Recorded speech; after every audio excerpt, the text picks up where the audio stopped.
कितना सुंदर, कितना प्यारा उत्तराखंड हमारा। सतत विकास के लक्ष्यों को करेंगे हम पूरा, करेंगे हम पूरा, ये संकल्प है हमारा, ये संकल्प है हमारा।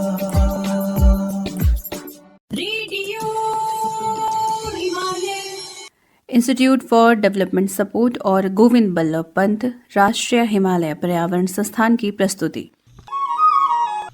संयुक्त राष्ट्र सतत विकास लक्ष्य एवं उत्तराखंड परिप्रेक्ष्य को समर्पित रेडियो श्रृंखला में आप सभी श्रोताओं का हार्दिक स्वागत है। मैं हूं जयप्रकाश पंवार जेपी और साथ में मैं हूं आशना कंडियाल। प्यारे श्रोताओं, रेडियो हिमालय के पिछले अंकों में हमने संयुक्त राष्ट्र सतत विकास लक्ष्यों की उत्पत्ति और उससे जुड़ी ऐतिहासिक यात्रा से परिचय करवाया था और साथ ही उत्तराखंड में सतत विकास लक्ष्यों की स्थिति, परिस्थिति और प्रगति की कहानी से भी रूबरू करवाया था। आज के इस अंक में हम सतत विकास लक्ष्यों के 12वें लक्ष्य यानी सतत उपभोग एवं उत्पादन विषय को उत्तराखंड राज्य के परिप्रेक्ष्य में जानने का प्रयास करेंगे।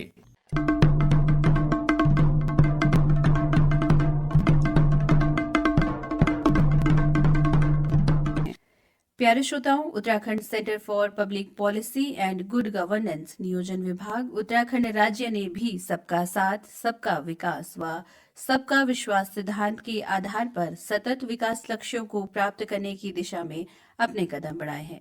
12वां लक्ष्य सतत उपभोग व उत्पादन पद्धति सुनिश्चित करना है। इस हेतु उत्तराखंड सरकार ने कुछ लक्ष्य तय किए हैं। उत्तराखंड राज्य में विकास व क्षमताओं को ध्यान में रखते हुए वहनीय उपभोग तथा उत्पादन के लिए 10 वर्षीय फ्रेमवर्क का क्रियान्वयन करना, प्राकृतिक संसाधनों का वहनीय प्रबंधन तथा प्रभावी उपयोग हासिल करना है।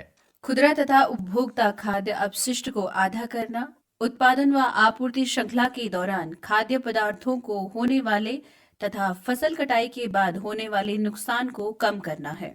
उत्तराखंड राज्य में मानव स्वास्थ्य एवं पर्यावरण के प्रभाव को न्यूनीकरण करने हेतु रसायनों सहित सभी अपशिष्टों को हवा, पानी व मिट्टी में मिलने की संभावना से रोकना तथा ठोस प्रबंधन करना है। रिसाइकलिंग व दोबारा उपयोग के द्वारा अपशिष्ट सृजन को कम करना तथा कंपनियों के वहनीय व्यवहार को अंगीकृत करते हुए वहनीय सूचनाओं को रिपोर्टिंग साइकिल में शामिल करना है। उत्तराखंड राज्य में राष्ट्रीय नीति की प्राथमिकताओं के अनुरूप सार्वजनिक खरीदारी व व्यवहारों को बढ़ावा देना, प्रकृति के अनुरूप सतत विकास और जीवन शैली संबंधी संगत सूचनाओं से सभी लोगों को जागरूक करना है। उपयोग व उत्पादन पद्धतियों को अपनाने हेतु वैज्ञानिक व प्रौद्योगिकी क्षमता को सुदृढ़ बनाना, वहनीय पर्यटन के लिए विकास संबंधी टूल का क्रियान्वयन कर रोजगार सृजित करना एवं स्थानीय संस्कृति और उत्पाद को बढ़ावा देना है। इसी तरह उत्तराखंड राज्य में कराधान की पुनर्संरचना के अनुसार बाजार विरूपताओं को समाप्त कर जीवाश्म ईंधन के अपव्यय को चरणबद्ध तरीके से युक्ति संगत बनाना, विकास पर पड़ने वाले प्रतिकूल प्रभावों को कम करते हुए गरीब व प्रभावित समुदायों के हितों की रक्षा करना। रेडियो हिमालय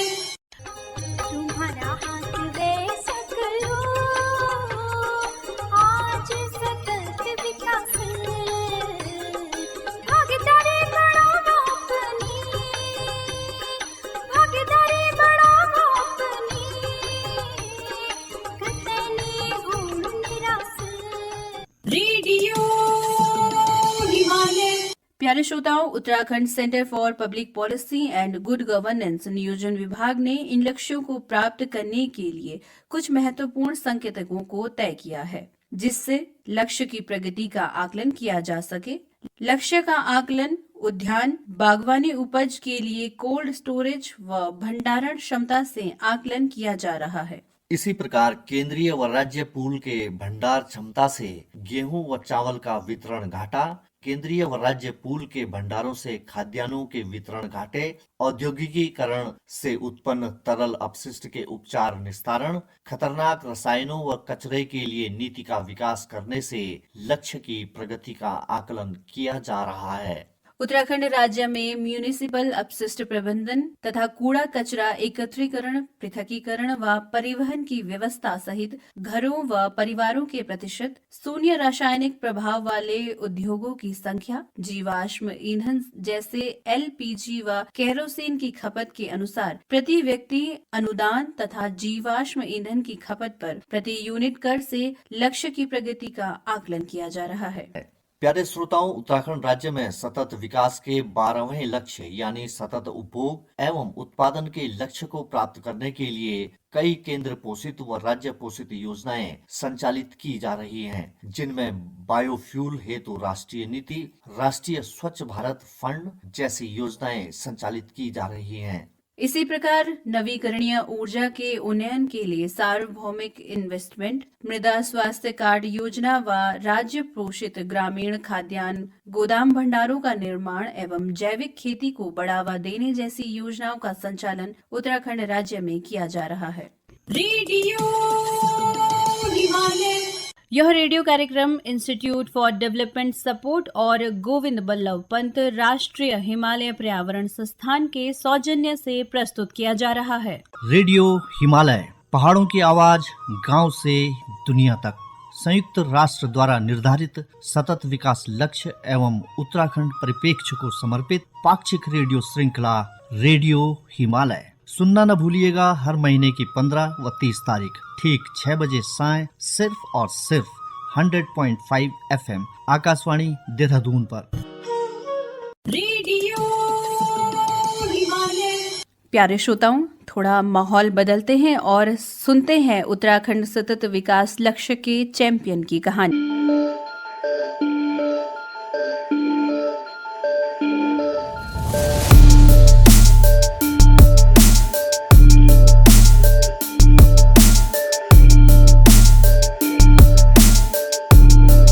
गांव में लगा गढ़वाल हिल्स कोऑपरेटिव सोसाइटी का ये मशरूम कंपोस्टिंग सेंटर स्थानीय महिलाओं के जीवन में बदलाव का जरिया बन चुका है। पौड़ी के वीर प्रताप सिंह ने 2 साल पहले इस सेंटर की शुरुआत की। स्थानीय महिलाओं को अपने साथ जोड़ा और उन्हें मशरूम कंपोस्ट तैयार करने की ट्रेनिंग दी। आज जनपद के अनेक हिस्सों में बटन मशरूम और ओयस्टर मशरूम उत्पादन के लिए इसी सेंटर से कंपोस्ट की आपूर्ति हो रही है। इस कंपोस्ट यूनिट में एक बार में 20 से 25 टन कंपोस्ट तैयार किया जाता है। तो जब हमने देखा कि पहाड़ों में ऐसी कौन सी एक्टिविटी हो सकती है जो कि बहुत अच्छी से सस्टेन भी हो सके और इसकी मार्केट में डिमांड भी ज़्यादा हो, तो उस समय हमने ये पाया, क्योंकि हम लोग मशरूम के क्षेत्र में काम कर ही रहे थे, अगर हम इसका ज़्यादा से ज़्यादा अगर जो इसका एक्टिविटी का रेप्लिकेशन होगा तो ये निश्चित रूप से जो है कि पलायन को रोकने में काम करेगी। तो हमने ये सोचा कि क्यों ना यहाँ पे एक ऐसी कंपोस्टिंग इकाई का निर्माण किया जाए जिससे कि लोगों को जो है कि निरंतरता के साथ में कंपोस्ट मिलता रहे और वो जो है कि कंपोस्ट ले जा करके अपना मशरूम उत्पादन निरंतर वो काश्तकार करता रहे। और आज इसका ये परिणाम है कि हमारे पहाड़ों की पहली बटन मशरूम की कंपोस्टिंग इकाई का प्लांट यहाँ पे कोट ब्लॉक फलसवाड़ी में स्थापित हो चुका है। विभिन्न स्वयं सहायता समूहों के जरिए सेंटर से जुड़ी स्थानीय महिलाएं न सिर्फ यहाँ कंपोस्ट तैयार करने की ट्रेनिंग ले रही हैं, बल्कि अपने घरों में मशरूम का उत्पादन भी कर रही हैं। ये जो हमारे यहाँ पे मशरूम कंपोस्ट का ग्रोथ सेंटर है, इसमें हमारी स्वयं सहायता समूह की सभी बहनें बहुत अच्छा यहाँ पे काम कर रही हैं और इन लोगों को हमने समय समय पे प्रशिक्षण भी दिया है और अब वो इतनी ज़्यादा एक्सपर्ट या परफेक्ट हो चुकी हैं कि वो बैग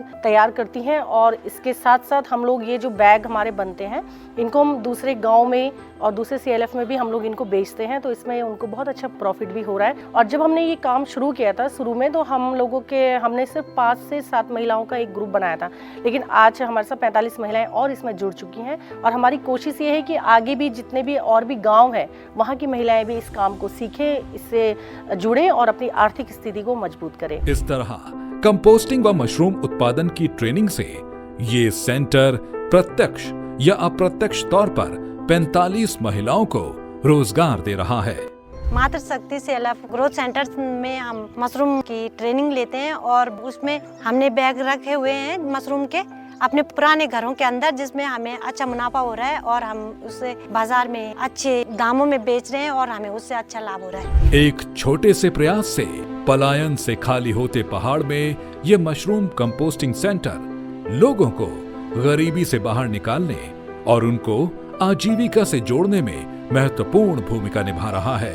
एसडीजी के लक्ष्य प्राप्ति में योगदान के लिए गढ़वाल हिल्स कोऑपरेटिव सोसाइटी को सेकंड एसडीजी अचीवर्स अवार्ड 2022 से सम्मानित किया गया।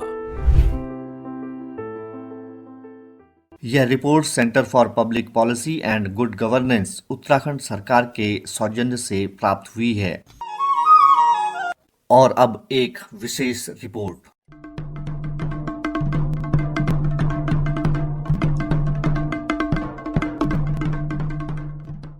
यूरोप के जलवायु monitor Copernicus climate change service की रिपोर्ट के अनुसार इस वर्ष का पहला महीना अब तक का सबसे गर्म जनवरी साबित हुआ है। यह स्थिति तब है जब प्रशांत महासागर में ला नीना की स्थितियां विकसित हो रही हैं, जो आमतौर पर वैश्विक तापमान को कम करने का काम करती है। तापमान का इस तरह से बढ़ना हमें यह समझने पर मजबूर करता है कि जलवायु परिवर्तन अब सिर्फ प्राकृतिक चक्र का हिस्सा नहीं, बल्कि एक मानवीय संकट बन चुका है, जिसके जिम्मेदार हम ही हैं। रिपोर्ट यह भी बताती है कि जनवरी 2025 का औसत वैश्विक तापमान औद्योगिक क्रांति के पहले स्तर से 1.7 डिग्री सेल्सियस अधिक दर्ज किया गया है, जो पेरिस समझौते में तय 1.5 डिग्री की सीमा को पार करने का एक खतरनाक संकेत है। सामान्य दशाओं में मार्च व अप्रैल के महीने बसंत के माने जाते हैं, लेकिन अब फरवरी में ही अप्रैल वाले तापमान की स्थितियां पैदा हुई हैं। दुनिया भर के मौसम विज्ञानियों